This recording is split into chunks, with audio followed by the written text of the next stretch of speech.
رمضان خلاص على الأبواب، ولازم كلنا نحضر ونستعد لكل حاجة بالورقة والقلم. قدامنا شهر واحد، عايزين نعمل جدول يسهل علينا رمضان وصيام رمضان وتحضيرات وعزومات وعبادة. وانتي عايزة تستغلي الوقت في اليوم وتنظمي اليوم بتاعك علشان ما تحسيش بتعب، وخصوصا مع الصيام. وانا لما فكرت مع نفسي ما لقيتش غير حل واحد هو اللي هيسهل علينا كل ده، ان احنا نعمل جدول نرتب فيه الشهر اللي بقالنا. احنا خلاص فاضل لنا يومين ونبدأ في شهر 2.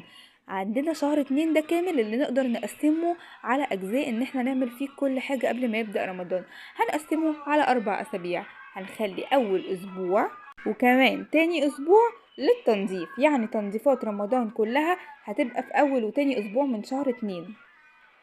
عايزين ننضف الشقة تنظيف عميق كده، وده برضو محتاج له ترتيبات وجدول. تنظمي شقتك كام أوضة، عايزة تتروق في قد ايه، عايزة تحضري ايه، تنقلي ايه، تعملي ايه. كل ده بيبقى ليه تجهيزات. نيجي بقى للتفريزات والفطار والسحور وكل حاجة بتاخد مننا اليوم. نحضر فطار ايه النهاردة، هنعزم مين، هنتعزم فين. لازم طبعا نكون محضرين لكل ده. التفريزات والتخزينات، ودي حاجات بتسهل علينا كتير، مقدرش اقولكوا قد ايه. كل حاجة ليها فيديو لوحدها للتفريزات والتخزينات بتاعتنا. انتي بمجرد ما بتصحي الصبح بس بتطلعي الحاجة تفك من الفريزر وبتحضريها قبل الفطار على طول. طبعا بتوفر لك وقت ما اقولكيش، لان احنا كلنا بنبقى مفرهدين من الصيام وبنبقى عايزين نستغل اكتر وقت واكبر وقت للعبادة. ربنا كده يبلغنا كلنا رمضان لا فاقدين ولا مفقودين ان شاء الله. فالاسبوع الثالث من شهر رمضان هتبتدي ان انت تستغلي كام يوم بس انك انت تنزلي تشتري الحاجات اللي ناقصاكي للتفريزات من لحوم واسماك وحاجات تانية كتير، وتبتدي انك تفرزيها وتشيليها. خلصنا خلاص من التخزينات والتفريزات والفطار والسحور. تعالوا بقى نبدأ في ترتيب الديكورات بتاعة رمضان. طبعا احنا كلنا قبل رمضان بنحب ان احنا نعمل بقى الديكورات والحاجات اللي بنحطها، اللي هي اول حاجة بتحسسنا بجو رمضان والحاجات الحلوة دي اللي احنا بنعملها.